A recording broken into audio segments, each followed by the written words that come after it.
দুনিয়াদাহা। আরে বনু মাকসুমিয়া মেয়ে তো দূরের কথা, আমার কলিজার টুকরা ফাতেমাও যদি আজ চুরিতে ধরা পড়তো, তার হাত কেটে দিতে আমি 1 মিনিটও দেরি করতাম না। দিস ইজ ইসলাম। এই হচ্ছে ওমরে ফারুকের মানাকিব। এরকম ওমরে ফারুক কয়টা লাগবে? আওয়াজ করে বলতে হবে, কয়টা লাগবে? একটা লাগবে। এই সাইয়েদনা ওমরে ফারুক মদিনার প্রথম চিফ জাস্টিস ছিলেন। সর্বপ্রথম উনার পরামর্শে সাইয়েদনা আবু বকর রাদিয়াল্লাহু তাআলা আনহু কোরআনকে সংকলন করেছেন। আমরা এই যে কোরআন পড়ি 30 পারা, এমদাদিয়া লাইব্রেরির 114টা সূরা, কত সুন্দর সন্নিবেশ করা হয়েছে, এখানে সাজানো হয়েছে। আল্লাহর হাবিব সাল্লাল্লাহু আলাইহি ওয়াসাল্লামের সময় কি এরকম কোরআন ছিল নাকি? ছিল না। খেজুর পাতার মধ্যে, গাছের বাকলের মধ্যে, ওটের বড় হাড্ডির মধ্যে আর পাথরের মধ্যে খোদাই করা কোরআন ছিল।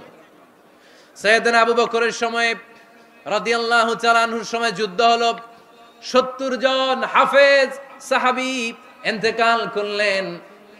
সাইয়েদনা আবু বকর রাদিয়াল্লাহু তাআলা আনহুকে ডেকে ওমরে ফারুক বললেন, ও আবু বকর, এইভাবে হাফেজে কোরআন সাহাবীরা যদি দুনিয়া থেকে বিদায় হয়ে যায়, আল্লাহর কোরআনও তো বিদায় হয়ে যাবে।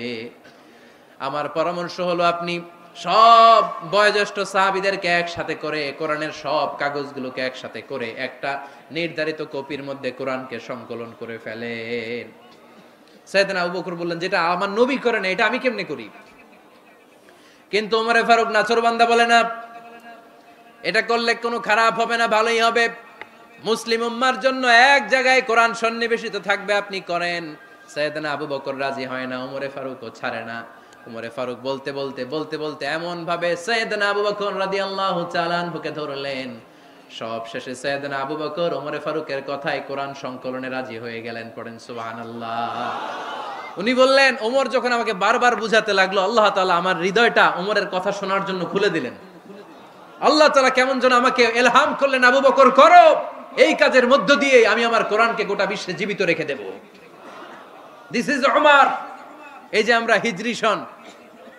হিজরি সনের যে আমরা গণনা করি, এই হিজরি সনের প্রবর্তক হচ্ছে সাইয়েদনা ওমরে ফারুক। সুবহানাল্লাহ নাই? আপনাদের মনোযোগ আছে না গেছে?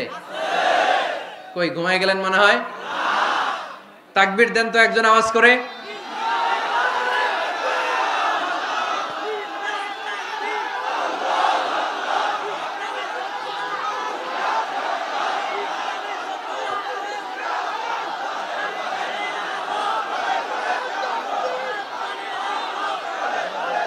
মাশাআল্লাহ মাশাআল্লাহ। বসেন বসেন, এখনই শেষ করে দেব কিছু সময়ের মধ্যে। আমরা একসাথে বিদায় নেব ইনশাআল্লাহ। ওঠা বসা করবেন না, ওঠা বসা করবেন না, বসেন।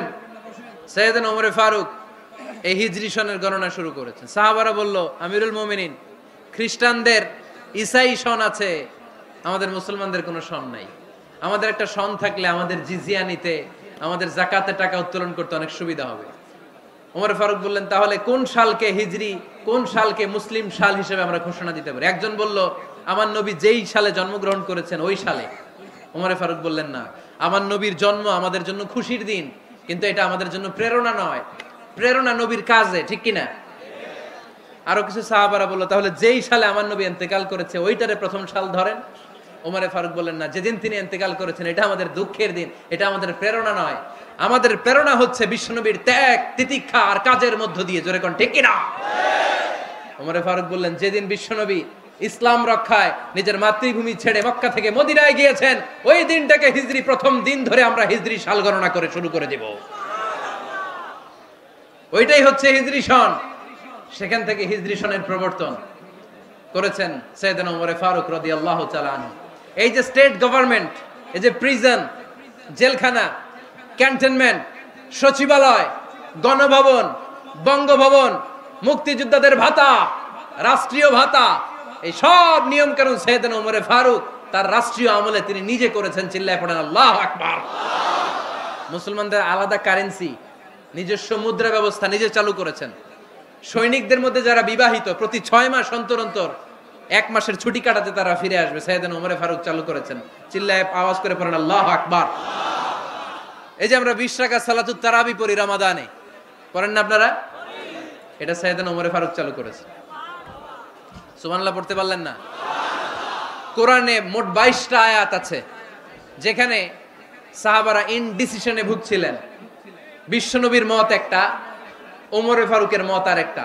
এই 22 জায়গায় আল্লাহ তাআলা বিশ্বনবীর মতের পক্ষে আয়াত নাজিল না করে ওমরে ফারুকের মতের পক্ষে করোনার আয়াত নাজিল করেছেন।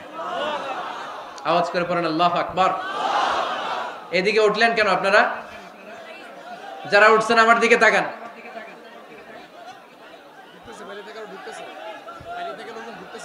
কিছু ভিতরে ঢুকতেছে, কিছু বাইরেতেছে না?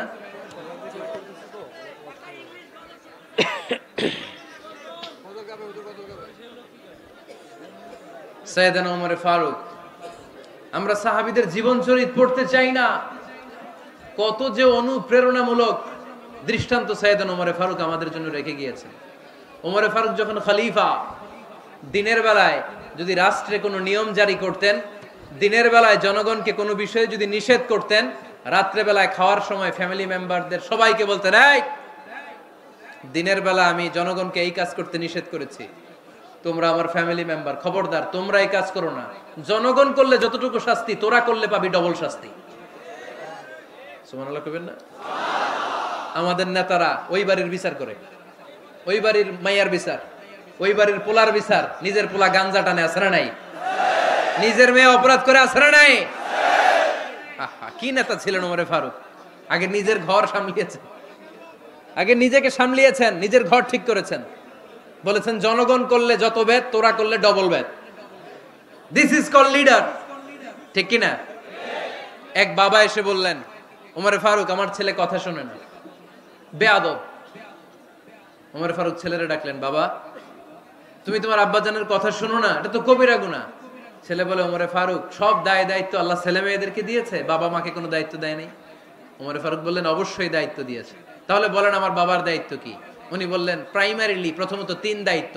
আইয়ানতাকিয়া উম্মা, পৃথিবীর প্রতিটি বাবার উচিত ছেলেদের মেয়েদের জন্য ভালো মায়ের ব্যবস্থা করা। 2 নম্বরে আইয়ুহসিনা ইসমা, সুন্দর তার একটা নাম রেখে দেয়া। 3 নাম্বার ইউআল্লিমাহুল কিতাব, তার আল্লাহর কিতাব শিক্ষা দেওয়া। এবার ছেলেকে আমার আব্বা 3টার একটাও করে নাই। এবার ওমর ফারুক রেগে গেলেন, বাবার কাঁধে ধরলেন, বললেন তুই ছেলের জন্য বিচার নিয়ে আসলি, তোর 3টা দায়িত্বের একটাও তুই পালন করিস নাই। ছেলে বলে, আমিরুল মুমিনিন, আমার মা নর্তকী, আমার মা মাজুসি, আমার মায়ের মধ্যে কোনো আদব কাদব নাই, সুন্দরী দেখে আমার মারে বাবা বিয়ে করছে, আমার মায়ের কাছ থেকে জীবনে কিছু শিখি নাই। 2 নাম্বার সাম্মানি খানফাসা, আমার বাবা আমার নাম রেখেছে চামচিকা। কি নাম রাখছে? এটা নাম হইলো একটা? এরকম উল্টা পাল্টা নাম আছে না নাই? না, এগুলো রাখবেন না। আব্দুল্লাহ রাখবেন, আব্দুর রহমান রাখবেন, আর একটা কি বলছি আজকে? হুযায়ফা রেখে দিয়েন, পারবেন? ওয়ালাম ইউআল্লিমনি হারফাম মিন কিতাবিল্লাহ আমিরুল মুমিনিন, শুধু তাই না, আল্লাহর কোরআনের একটা অক্ষর আমার বাবা কোনোদিন আমারে শিক্ষা দেয় নাই। ওমর ফারুক রেগে গেলেন, এবার বাপের কান্দে ধইরা মারতে শুরু করলেন। তুই পোলার নামে বিচার নিয়ে আইছিস, তোরে মাইর দিমু আগে। এরকম নেতার দরকার আছে না নাই? মদিনায় এক লোক তার বউরে রাগের চোটে 100 তালাক দিয়ে ফেলছে। কয় তালাক দেয়ার নিয়ম? কয়টা দিছে? কয়টা? এবার স্ত্রী কাঁদতে কাঁদতে এসে বলে, আমিরুল মুমিনিন দেখেন, আমার স্বামী আমারে রেগে মেগে 100 তালাক দিছে। ওমর ফারুক বললেন, দইরা নিয়ে এটারে। নিয়ে আসা হলো। ওমর ফারুক বললেন, কয়টা তালাক দিয়েছ? কয় 100টা। কেন দিছ? কয় মাথা গরম আছিল। এরকম আছে না? তালাক দেওয়ার সময় সব তালাক, তুই তালাক, তোর মা তালাক, তোর বোন তালাক, সব তালাক। তালাক দিবে ওয়াইফ রে, দিতেছে সবাই রে। তো ওমর ফারুক বললেন, দিবে 3টা, 100টা দিলা কেন? কয় মেজাজ গরম ছিল। কয় দাঁড়া, আত-তালাকু মিন শাআইরিল্লাহ, তালাক হচ্ছে আল্লাহর দেয়া বিধানের একটা নিদর্শন, এটা নিয়ে তুই খামখেয়ালি করলি। আমার রায় শোন, আমার রায় হচ্ছে 3 তালাকে তোর বউ তালাক, বাকি 97 তালাক তোর পিঠের উপরে পড়বে। এরকম বিচারের দরকার আছে না নাই? এরকম দৃষ্টান্তমূলক বিচার যদি বাংলার জমিনে দেয়া হতো, আর কোন নারী ধর্ষিতা হতো? আর কোন নারীকে অ্যাসিড মারা হতো? আর কোন নারী যৌতুকের জন্য কান্না করতো? একটা আমল লাগবে, বেশি না। কয়টা লাগবে? তিনি গভর্নর সিস্টেম চালু করেছিলেন, governor system, Islamic State. Bahrain, Yemen, মিসর, কুফা, বসরা, মক্কা, মদিনা, এই 7 জায়গায় 7 জন গভর্নর পাঠিয়েছেন। তাদের থেকে তথ্য নিতেন। এই গভর্নর সিস্টেম উনি বানিয়েছেন। সাইয়েদনা আমর ইবনে আল আস রাদিয়াল্লাহু তাআলা আনহুকে পাঠিয়েছেন মিশরে। মিশরে একটা দৌড় প্রতিযোগিতা হতো।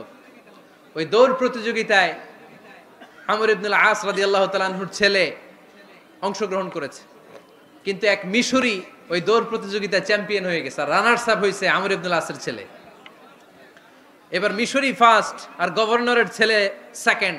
রাগের চোটে আমর ইবনে আল আসের ছেলে ওই মিশরির মাথার মধ্যে কয়েকটা বাড়ি মেরেছে। মিশরি বলে, আমার মাল্লা কেন? তুমি খেলায় পারো না, আমারে মাল্লা কেন? কয় আনা ইবনুল আকরামিন, আমি গভর্নরের পোলা, আমি যা বলবো এটাই হবে, আমার উপরে কথা নাই। মিশরি ওইখানে আর ঝগড়া বাঁধায় নাই, মনে দুঃখ নিয়ে মদিনায় চলে আসলেন। এসে বললেন, আমিরুল মুমিনিন, আপনি আমর ইবনুল আস রাদিয়াল্লাহু তাআলা আনহুকে মিশরের গভর্নর বানিয়ে পাঠিয়েছেন। একটা প্রতিযোগিতায় আমি চ্যাম্পিয়ন হয়েছি, ওনার ছেলে হয়েছে রানার আপ। কেন সে চ্যাম্পিয়ন হতে পারে নাই? এই কারণে আমার মাথায় লাঠি দিয়ে 3টা বাড়ি মেরেছে। বিচারটা দিছে কার দরবারে? কথা বুঝেন নাই বোধহয়? ওমর ফারুকের দরবার। ওমর ফারুক বললেন, তাই আগামী বছরের অমুক তারিখ আমি সব গভর্নরদেরকে ডেকে হিসাব নেই, তো ওই দিন তুই থাকবি, পারবি না? মিশরে বলে, পারবো মানে অবশ্যই পারবো। ওই দিন 7 রাজ্য থেকে 7 গভর্নর হাজির, গভর্নরদের ছেলেরাও হাজির, মিশরীয় হাজির। 7 গভর্নরের কাছ থেকে 7 এলাকার খোঁজ খবর নেয়ার পরে ওমরে ফারুক বললেন, আইনাল মিসরি, মিশরি লোকটা কই, এদিকে আয়। মিশরি সামনে আসার পরে বলল, আমর ইবনুল আস, তুমি মিশরের গভর্নর, তোমার ছেলে সহ তুমি আসো। আমর ইবনুল আস এসে সামনে বসে রইলেন। এবার বললেন, ও আমর ইবনুল আসের ছেলে, তুমি নাকি ইবনুল আকরামিন গভর্নরের ছেলে, তুমি যা বলবা মিশরে নাকি তাই হবে, তোমার নাকি অনেক দাপট। নিজে একটা লাঠি এনে মিশরীর হাতে দিয়ে বলল, এবার তোর মাথায় যতটা মারছে তুই ততটা গুনে গুনে মার, আমি দেখবো। আমর ইবনুল আস দেখবে, আমর ইবনুল আসের ছেলেরে তুই এখানে মার। সে বলতেছে, থাক, আপনি বলছেন এতেই যথেষ্ট, মারা লাগবে না, আমি মাফ করে দিলাম। ওমরে ফারুক বলল, খবরদার, মার, মার ওর মাথার মধ্যে। মিশরি ওমরে ফারুকের ধমক শুনে ভয়ে ভয়ে 3টা বাড়ি মারল। এই বাড়ি মারা দেখেও ওমরে ফারুকের হৃদয় ঠান্ডা হয় নাই। লজ্জায় আমর ইবনুল আস, বয়স হয়ে গিয়েছে, সাহাবা, মাথা তখন টাক, মাথায় চুল নাই, লজ্জায় মাথাটা হেট হয়ে মাথাটা নিচু করে রেখেছে। এবার রাগের চোটে ওমরে ফারুক বললেন, এবার আমর ইবনুল আসের টাক মাথার মধ্যে একটা মার, মার। কেন ছেলেকে শিক্ষা দিতে পারে নাই? ইয়া আমর ইবনুল আস, মাতা জাআলতুমুন নাস আবিদা, তোমরা কখন মিশরীদেরকে নিজেদের দাস বানায় নিলা? ওয়াকাদ ওয়ালাদাতুম উম্মুহুম আহরারা, আর ওদের মায়েরা তো ওদেরকে স্বাধীন সন্তান হিসেবে প্রসব করেছে। মানুষদের উপর ক্ষমতাগিরি করার জন্য গভর্নর পাঠাই নাই। খবরদার, জনগণ, তাদেরকে দেখভাল করার জন্য তোমাদেরকে পাঠানো হয়েছে, তাদের উপর কোনো অত্যাচার করার জন্য নয়। চিল্লায় বলেন ঠিক কিনা? এরকম নেতা কয়টা লাগবে? কয়টা? ওই নেতার নাম কি? ওমর। হা হুয়া ইয়াতি ওমর। 22 জায়গায় বিশ্বনবী কয় একটা, ওমরে ফারুক বলে আর একটা। আল্লাহ বলে, বিশ্বনবী, আপনার পক্ষে আমি আয়াত নাজিল করতে পারলাম না, আমি ওমরের পক্ষে নাজিল করে দিলাম। বিশ্বনবী বলতেন, ইন্নালি কুল্লি উম্মাতিন মুহাদ্দাস, সব উম্মতের মধ্যে, সব নবীর উম্মতের মধ্য থেকে একজন করে আল্লাহ তাকে মুহাদ্দিস বানাতো। মুহাদ্দিস না, মুহাদ্দাস। মুহাদ্দাস মানে এমন লোক যিনি যা ভাবতো ওই ভাবনাটাই আল্লাহ আয়াত হিসেবে নাজিল করে দিতেন। বিশ্বনবী বলেন, আমার উম্মতের মধ্যে মুহাদ্দাস হচ্ছে সাইয়েদনা ওমর। মদিনার সবচেয়ে বড় মুনাফিকের নাম আব্দুল্লাহ ইবনে উবাই ইবনে সালুল, সব মুনাফিকদের সরদার। কিন্তু এই মুনাফিকের ছেলেটা হলো পাক্কা ইমানদার। এই ছেলের নাম হলো আব্দুল্লাহ। আওয়াজ করে বলেন, ছেলের নাম কি?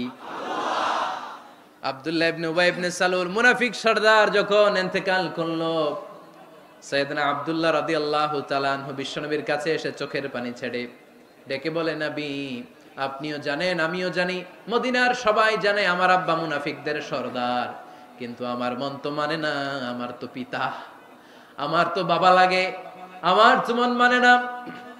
আপনিও জানেন মুনাফিক, আমিও জানি মুনাফিক। নবী, আপনার দরবারে কিছু আমি চাই না, আপনার গায়ের একটা জামা দেন, আপনার জামাটা পরিয়ে আমার বাবারে দাফন দিব। এর উসিলায় যদি আমার আব্বারে আল্লাহ মাফ করে দেয়, দয়ার নবী মায়ের নবী জামা খুলে দিয়ে দিলেন, পড়েন সুবহানাল্লাহ। আব্দুল্লাহ রাদিয়াল্লাহু তাআলা আবার আবদার চললেন, নবী জানি আমার বাবা মুনাফিক, কিন্তু আমার তো বাবা, আপনার দরবারে ফরিয়াদ, আপনি নিজে যে আমার বাবার জানাজার নামাজের ইমামতি করবেন। দয়ার নবী মায়ার নবী জানাজার নামাজে যেতে চাইলেন। ওমরে ফারুক বললেন, নবী না, খবরদার আপনি উবাই ইবনে সালুলের জানাজায় যাবেন না। বিশ্বনবী জোর করে যেতে চাইলেন। সাইয়েদনা ওমরে ফারুক বিশ্বনবীর জামা পেছন থেকে টেনে ধরলেন, আল্লাহু আকবার, টেনে ধরলেন, যাবেন না আপনি। ওমর ফারুকের হাত থেকে হ্যাচকা টান মেরে জুব্বা টান দিয়ে বিশ্বনবী জানাজায় চলে গেলেন। রব্বুল আলামিন আয়াত নাজিল করলেন, ইস্তাগফির লাহুম আও লা তাস্তাগফির লাহুম ওয়া ইন তাস্তাগফির লাহুম ৭০ মাররাতান ফালান ইয়াগফিরাল্লাহু লাহুম। নবী গো, একবার নয়, দুইবার নয়, ৭০ বারও যদি এই মুনাফিকের জন্য আপনি ক্ষমা চান, তার জন্য ক্ষমা নাই, তার জন্য আছে জাহান্নাম। ওয়ালা তাকুম, আপনি যাবেন না আলা কবরি, কখনো তাদের জানাজায় যাবেন না। এই যে একটা ভুল করে ফেলছেন, এটা এইবারই শেষ, এরপরে আর যাবেন না। সাইয়েদনা ওমর ফারুকের পক্ষে আল্লাহ তাআলা কোরআনের আয়াত নাজিল করে দিলেন, চিল্লায় পড়েন আল্লাহু আকবার। এভাবে 22টা জায়গায় ওমর ফারুক যা বলেছে, এটা নিয়ে একটা আলাদা আলোচনা হইতে হবে, আলাদা একটা আলোচনা লাগবে যে 22টা আয়াতে আল্লাহ তাআলা বিশ্বনবীর পক্ষে কোরআনের আয়াত নাজিল না করে সাইয়েদনা ওমর ফারুকের পক্ষে আয়াত নাজিল করেছেন, চিল্লায় পড়েন সুবহানাল্লাহ। ওই ওমর ফারুককে আমাদের মডেল বানানোর দরকার আছে না নাই? ওই ওমর ফারুকের জীবনী আমাদের ছেলে মেয়েদেরকে পড়ানোর দরকার আছে না নাই? আমাদের ভবিষ্যৎ প্রজন্ম এগুলো জানে না। ওরা সালমান খান দেখে বড় হয়, ওরা শাহরুখ খান দেখে বড় হয়, ওরা ঋত্বিক রোশনকে দেখে বড় হয়, ওরা মনে করে যে এরাই বড় সুপার হিরো। আমাদের যে কত বড় সুপার হিরো আছে এরা জানেই না। নতুন প্রজন্মের কর্ণকহরে সাইয়েদনা ওমর ফারুকের ইতিহাস পৌঁছে দেওয়ার দরকার আছে না নাই? ওমর ফারুকের ইন্তেকালের ঘটনাটা বলেই আমরা মুনাজাতের দিকে যাব। শুনবেন? শুনতে চান? উনি স্বপ্নে দেখলেন একটা লাল মোরগ ওনাকে 3টা ঠোকর মেরেছে। কয়টা? উনি জুমার নামাজে, জিলহজ মাসের শেষ সপ্তাহে জুমার নামাজে বললেন যে একটা লাল মোরগ 3টা ঠোকর মেরেছে। মুগীরা ইবনে শুবা রাদিয়াল্লাহু তাআলা আনহুর দাস আবু লুলু আল মাজুসি, এই লোকটা খঞ্জর বানাতে পারতো। মুগীরা রাদিয়াল্লাহু তাআলা আনহুর দাস। মুগীরা প্রতিদিন 4 দিরহাম করে চার্জ করতো, যেহেতু দাস। সে এসে বিচার দিল, আমিরুল মুমিনিন, মুগীরা আমার থেকে বেশি টাকা চায়, জুলুম করে। ওমর ফারুক বললেন, তাই? তুমি কি কাজ জানো? বলে, আমি খঞ্জর বানাতে জানি। বাড়ি কই? পারস্য। আরে তুমি খঞ্জর বানাতে জানলে তো 4 দিরহাম অনেক কম, সে তো আরো বেশি টাকা নেওয়া দরকার ছিল তোমার থেকে। আবু লুলুর এই কথা পছন্দ হয় নাই। সে কয়, ওমর তুমি সবারে দয়া দেখাও, আর আমার ক্ষেত্রে কঠিন নিয়ম বানাইলা, দাঁড়াও এই নিয়ম তোমারে আমি দেখাবো। এই রাগে সে বাড়িতে যে একটা খঞ্জর বানালো। কি বানালো? খঞ্জর চিনেন? ছোট্ট ছুরি। কিছুদিন আগে ওমানের সুলতান কাবুস ইন্তেকাল করেছে, জানেন আপনারা? ওনার এই কোমরের মধ্যে খঞ্জর থাকতো, ছবিতে দেখছেন? আরব শায়েখ যারা সুলতান আমির, কোমরে কি থাকে? ছোরা থাকে, খঞ্জর। সে বাসায় যে একটা খঞ্জর বানালো, যেই খঞ্জরের 2 মাথা, লাহু রাসান ওয়া মাকবাদাতুহু ফি ওয়াসাতি, আর ধরার হ্যান্ডেলটা মাঝখানে, এদিকেও ছুরি এদিকেও ছুরি, যাতে এইভাবে মারা যায়। সে ধার দিতে লাগলো আর বলল, ওমর দাঁড়াও, তোমারে আমি দেখাবো। ওমর ফারুক মসজিদে নববীর ইমাম, ফজরের নামাজের সময় এ আবু লুলু আল মাজুসি বুরনুস পরে, চাদর পরে, লুকিয়ে লুকিয়ে, সে অগ্নি উপাসক, মুমিন নয়। ওমর ফারুককে অ্যাটাক করার জন্য গেলেন মসজিদে নববীতে। ওয়াকানু ইউসাল্লুনা বিগালাস, তখন ওনারা অন্ধকারে নামাজ পড়তো। নামাজের সময় যখন হলো, লুকিয়ে লুকিয়ে প্রথম কাতারে ওমর ফারুকের পিছনে মুয়াজ্জিনের পাশেই দাঁড়ালো, হাতে খঞ্জর। একামত হলো, ওমর ফারুক সালাত শুরু করলেন, ফজরের সালাত, আল্লাহু আকবার। নামাজ শুরু করলেন, সূরা ফাতিহা বললেন। আরেকটা সূরা যখন পড়তে যাবেন, in the meantime Abu Lulu এই খঞ্জর নিয়ে ওমর ফারুকের বুকের মধ্যে 3টা স্টেবিং করলেন। একটা মারলেন নাভির নিচে, মারার সাথে সাথে পাকস্থলী কেটে গেল। আরেকটা মারলেন পাজরে, পাজর ছিঁড়ে গেল। 3টা মারার পরে ওমর ফারুক বললেন, কাতালানি আল কালব, এক কুকুর আমাকে মেরে ফেলেছে। পেছন থেকে এক সাহাবীকে টান মেরে সামনের দিকে নিয়ে গেলেন, তুমি নামাজের ইমামতি করাও। আর ওমর ফারুককে বাকিরা ধরাধরি করে পেছনে নিতে আরম্ভ করলেন। আর এই আত্মাই আক্রমণ যে করেছে, সে কাতারের মাঝখান দিয়ে যেতে আরম্ভ করলো আর দুই দিকে ছুরি মারতে আরম্ভ করলো। 13 জন সাহাবীর গায়ে ছুরি মেরেছে, 7 জন সাহাবা স্পট ডেথ, জায়গায় মৃত্যু। এই ভয়ঙ্কর অবস্থা দেখে এক সাহাবী বুরনুস, এক ধরনের জুব্বা আছে মাথাওয়ালা, অনেকে জ্যাকেট পরছেন না এরকম মাথাওয়ালা, লম্বা জুব্বা আছে আরবরা শীতে পরে মাথাওয়ালা, এই মাথাওয়ালা জুব্বা বের করে এক সাহাবী জালের মতো তার দিকে উড়ায় মারলো। ওই বুরনুসের মধ্যে পেঁচিয়ে আবু লুলু মাটিতে পড়ে গেল আর সুইসাইড করে ফেললো, নিজের বুকে নিজে মেরে আত্মহত্যা। যেই সাহাবীকে ইমামতির জন্য দাঁড় করালেন, উনি ছোট্ট সূরা দিয়ে প্রথম রাকাতে সূরা আল কাউসার, দ্বিতীয় রাকাতে সূরাতুল ইখলাস দিয়ে নামাজ শেষ। ওমরে ফারুক বেহুশ। ওমরে ফারুক কি? হ্যাঁ, বেহুশ। সবাই কান্নাকাটি করতেছে, সবাই দেখতে গেলেন, এখন হুঁশ ফিরে না। মুখের মধ্যে, মুখ খুলে রাষ্ট্রের চিকিৎসক মুখের মধ্যে দুধ দিলেন, ওই নাভি দিয়ে দুধ বের হয়ে যায়, পাকস্থলী কেটে ওখান দিয়ে দুধ বের হয়ে যাচ্ছে। তারা বললো ওনারে বাঁচানো সম্ভব না, দেখেন হুঁশ ফিরে কিনা। হুঁশ ফিরলে ওনার পরে কে আমির হবে, উনি যেন প্যানেল ঠিক করে দিয়ে যায়। সবাই তাকিয়েছে ওমরে ফারুকের চোখের দিকে। আল্লাহর মেহেরবানিতে ঘন্টা খানিক পরে উনি চোখ খুললেন। চোখ খোলার পরেই বলেন নাই ও মা আমি মরে যাই। চোখ খোলার পরে উনি বলেন নাই কে মারলো আমারে। চোখ খোলার পরে উনি বলেন নাই আমার পরে নেতা কে হবে। চোখ খোলার পরে সর্বপ্রথম কথাটি ছিল আসল্লান নাস, আমার নেতৃত্বে যে ফজরের নামাজটা শুরু হয়েছিল এটাকে ঠিকমতো তোরা পড়েছিলি? আমার নেতৃত্বে যে ফজরের জামাত শুরু হয়েছিল সেটা ঠিকঠাক মতো সমাপ্ত হয়েছিল কিনা আগে বল। আসল্লান নাস, নামাজটা হয়েছে কিনা বল। সুবহানাল্লাহ কইতে পারলেন না? This is Umar, hour super hero. নেতা অনেকগুলো লাগে না, এরকম নেতা একটাই যথেষ্ট যে গোটা বিশ্বকে কাঁপায় দিতে পারে। চিল্লায় বলো ঠিক কিনা? আমরা চাই আমাদের ছেলেগুলো ওমরে ফারুকের মতো বড় হোক। আমরা চাই আমাদের ছেলে মেয়েগুলো খাব্বাব, খুবাইব, সাইয়েদনা আলী, উসমান, আবু বকর রাদিয়াল্লাহু তাআলা আনহুর অনুসরণে বড় হোক, ঠিক কিনা? আমরা একটা ওমর চাই যিনি আমাদেরকে সালাতের শিক্ষা দিয়ে গিয়েছেন, ইন্তেকালের আগে বলেছেন সাল্লান নাস। এজন্য আমরা যেন নামাজ কখনো নষ্ট না করি। আল্লাহর জমিনে দিন বাস্তবায়ন আসাদ্দুহুম ফি আমরিল্লাহি উমর। ওমর রাদিয়াল্লাহু তাআলা আনহুর মতো এত কঠোর কেউ ছিলেন না। তাই দিন বাস্তবায়নে আমরা যেন কাউরে ছাড় না দেই। সবার আগে আল্লাহর দিন, সবার আগে আল্লাহর কোরআন, সবার আগে আমার ইসলাম, ঠিক কিনা? চাইলেই কেউ এদেশ থেকে ইসলামরে মিটাই দিতে পারবে না। যে দেশে আল্লাহু আকবার ধ্বনির সাথে সাথে সূর্য উঠে যায়, আল্লাহ ডুবে যায়, সে দেশে আর কিছু থাকবে না থাক আমার ইসলাম থাকবেই, আর কিছু থাকবে না থাক আমার কোরআন থাকবেই। সে ইসলামের সাথে থাকতে রাজি আছেন তো? কোরআনের সাথে থাকতে রাজি আছেন তো?